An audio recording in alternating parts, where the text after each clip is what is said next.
Maka di sini ada gambaran pada kita yang pertama, kalau antum sedang dibimbing oleh Allah menuju kedudukan yang tinggi, maka sadarlah teman-teman, saat yang bersamaan antum tidak akan sunyi dari rintangan-rintangan sekitaran. Catat itu baik-baik. Anda kedudukan biasa, naik luar biasa, maka hambatannya itu akan semakin meningkat, tidak sama dengan sebelumnya. Anda orang kecil, diuji dengan ujian kecil. Anda orang menengah, diuji dengan ujian menengah. Anda kedudukan yang tinggi, maka akan diuji dengan kedudukan yang lebih tinggi lagi. Maaf, Allah tidak akan menguji dedaunan dengan angin yang menerpa akar. Pasti berbeda. Karena angin ketika kedudukan semakin tinggi, maka angin semakin kencang akan menerjangnya. Yuk kita turunkan. Jenis ujiannya bisa 3. Bismillah. Tenang aja mas ya. Untuk lihat aja, tulis ya. Nah, biar saya hapus. Insyaallah. Perhatikan baik-baik. Sini. Kedudukan bersanding dengan ujian. Kalau rumus fisikanya, F berbanding lurus dengan P. Gaya berbanding lurus dengan tekanan. Jadi kalau antum misalnya rumus asalnya F1 sama dengan F2, gaya gerak sama dengan gaya dorong. Kalau dikembangkan ke sini, tenaga kecil begini, maka yang bunyi kecil. Kalau besar, semakin besar lagi. Nah, memahami rumus ini, F sama dengan P. F berbanding lurus dengan tekanan. Ada gaya tekanan juga yang cukup kuat. Ketika antum pukul kencang, suara kencang. Tapi ini lebih sakit kan? Tekanannya lebih kuat. Itu agak berbeda. Itu dalam persepsi positif. Dalam persepsi negatif juga bisa. Gaya berbanding lurus dengan tekanan. Semakin orang banyak gaya, semakin tertekan hidupnya. Ya. Baik. Sekarang lihat sini. Rumus ini kalau kita turunkan lewat ayat, am hasibtum an tadkhulul jannata. Apakah anda akan duga begitu mudah masuk surga? Walamma yatikum mathalul ladzina khalau min qablikum. Sementara Allah belum menguji anda seperti orang dulu yang dijamin surga mendapati ujian. Apa jenis ujiannya? Ini manhaj hidup kita dan kita berhenti di sini. Maaf, saya mungkin hanya 5 ayat dulu untuk hari ini ya. Massathumul ba'sa. Ujian pertama disebut dengan ba'sun. Jamaknya ba'sa. Ba'sa. Ini masih ringan. Misal, jarang ke masjid, sekarang mulai ke masjid. Begitu antum ke masjid, Allah kasih ujian sesuai dengan kadar niat antum. Kasih hujan gerimis. Ke masjid gak? Itu ba'sun.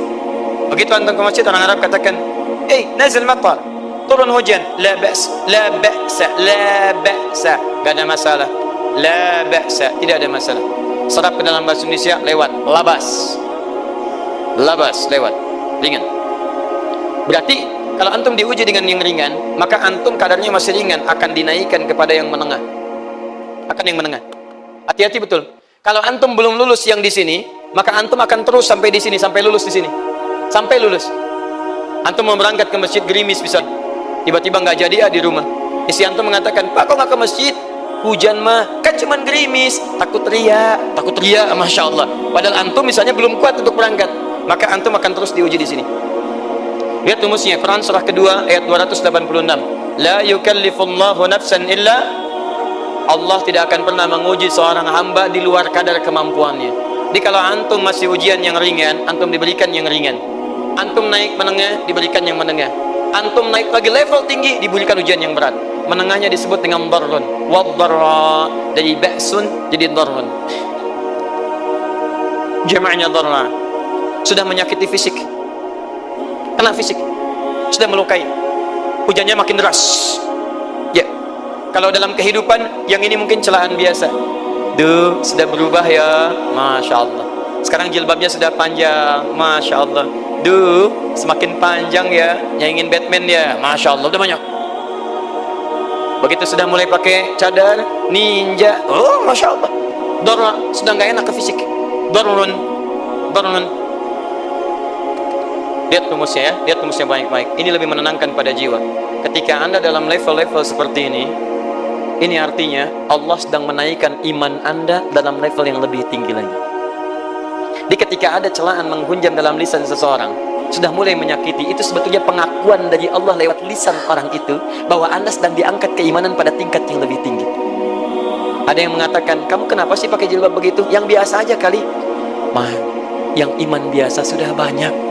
Saya ingin menampilkan keimanan yang luar biasa, supaya dengan iman itu saya lebih mendoakan mama. Saya menampakkan amalan-amalan, mudah-mudahan pahalanya bisa buat mama. Masuk dengan bahasa yang baik.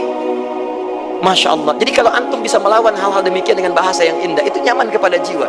Kadang-kadang ada kalimat-kalimat yang tidak perlu pakai dalil, teman-teman sekalian. Kembalikan ke sini. Terakhir, wazulzilu zilzal. Zulzilu zilzal. Gempa, goyang. Dia ada ujian yang bisa menggoyangkan diri kita, membuat gempa hati kita. Antum sudah nggak kuat, kadang-kadang jalan sempoyongan, padahal nggak ada gempa di luar, cuman hati kita kayak kena goncangan. Diserang sana, serang sini, nggak bisa tidur, nggak bisa makan, tawarin ini susah, itu susah. Wazulzilu. Bahkan hatta yaqula Rasulullah walladzina amanu ma'ahu mata nasrullah. Sampai-sampai Rasul SAW, bahkan orang-orang beriman, bahkan yang setelahnya bisa mengatakan, kapan ini berakhir? Akan tiba masa Anda mengalami satu situasi sampai Anda mengatakan, kapan berakhirnya yang seperti ini? Serang, serang, serang. Perhatikan, jika Anda berada pada level ini, saya ucapkan selamat kepada Anda. Karena Anda akan diangkat pada kedudukan yang tertinggi di antara sekian ujian yang ada. Zuzah. Artinya Allah akan naikkan Anda pada derajat yang tinggi. Karena hukum ujian tadi, la yukallifullahu nafsan illa wus'aha. Allah nggak akan menguji seorang hamba di luar batas kemampuannya. Jadi kalau Anda sudah dipandang oleh Allah siap menerima yang ini, maka Anda akan diberikan zilzal. Kalau Anda nggak mampu, Anda hanya akan diberikan darra atau ba'sun. Dimohon maaf kalau di antara jamaah yang hadir saat ini Anda merasa sedang punya masalah yang berat, membuat hati Anda goyah, saya ucapkan pada Anda, dari sekian hamba Allah yang ada di muka bumi, cuman Anda yang diberikan itu. Artinya Allah akan mengangkat derajat Anda. Ayo bahagia. Dan yakinlah, bukan orang lain yang dititipkan, Anda yang diberikan. Allah percaya pada Anda, kenapa Anda tidak yakin? Bukan orang lain. Jadi mustahil Allah memberikan ujian berat kalau Anda nggak sanggup. Karena cuma Anda yang sanggup, Anda yang dikasih. Makanya jangan mengeluh. Jangan katakan, ya Allah, kenapa saya, ya Allah? Why me? Kata Allah, why not? Kamu yang besar, yang lain tidak. Dan tanpa harus Anda menuliskan status, memang cuma saya yang sanggup. Oh, Masya Allah. Gak usah. Sadari, kalau bukan sayang, Allah itu punya sifat adil. Gak mungkin menukar sesuatu di luar kadarnya. Antum tahu cicak? Halo? Jangan katakan wallahu alam, cicak. Cicak, baik. Bagaimana aktivitasnya? Merayap. Di mana? Dinding. Apa makanannya? Ya, nyamuk bagaimana aktivitasnya? Terbang. Pertanyaan saya, di mana keadilan Allah menjadikan makhluk yang merayap makanannya terbang? Kalau nyamuk masuk kategori pertama tadi, pintar dan tahu dirinya pintar, jadi mainan cicak. Cicak, ayo tangkap. Cicaknya cuma merayap, dianya terbang. Beruntungnya nggak ada nyamuk yang jenius. Tapi yang paling hebat, perhatikan bagaimana lisan orang tua kita menanamkan kalimat-kalimat untuk menanamkan tauhidullah subhanahu wa ta'ala. Cicak diam merayap. Perhatikan, yang Allah tuntut pada cicak, merayap kamu. Walaupun cuma diam-diam. Lihat baik-baik, diam-diam merayap. Datang seekor, Masya Allah, ketika dia merayap, nyamuk datang. Lihat, bukan cicak mendatangi nyamuk, tapi nyamuk mendatangi cicak. Kalau cicak tidak merayap, mustahil nyamuknya datang. Allah hanya tunjukkan kamu merayap ya, nyamuk datang. Sekalipun dia merayap cuman diam-diam, nyamuknya datang. Jadi hukum Allah itu kalau dipatuhi, nikmat kehidupan. Cicak gak merayap, nyamuk gak datang. Cicak merayap, nyamuk datang. Datang seekor nyamuk. Setelah itu, silahkan. Jadi kalau kita teman-teman ikuti hukum Allah, mau berat, alhamdulillah, mau ringan, alhamdulillah, ya mau sedang, alhamdulillah. Begitu diangkat, artinya ada pengakuan dari Allah, iman kita akan diangkat. Cuman bahasa Nabi Ya'qub alaihissalam kepada Yusuf alaihissalam, mesti ada persiapan dalam mengatasi itu semua. Tidak cukup hanya mendiamkan saja. Maka kata Nabi Ya'qub, jangan kisahkan dulu, bikin dulu pemetaan-pemetaan untuk mudah mengatasi itu semua. Ini poinnya. Anda harus punya rencana. Maka Nabi Ya'qub menyiapkan, bekali dulu ini, siapkan itu. Kalau ambil ke aspek teori untuk kita sekarang, tafsir dari ini untuk menyelesaikan solusi di Quran surah kedua ayat 214 tadi, maka jawabannya ada di Quran surah ketiga ayat 142, paling kiri sebelah atas. Jadi kanan sebelah bawah, ini kiri sebelah atas. Dan awal ayatnya dibuka dengan kalimat yang sama.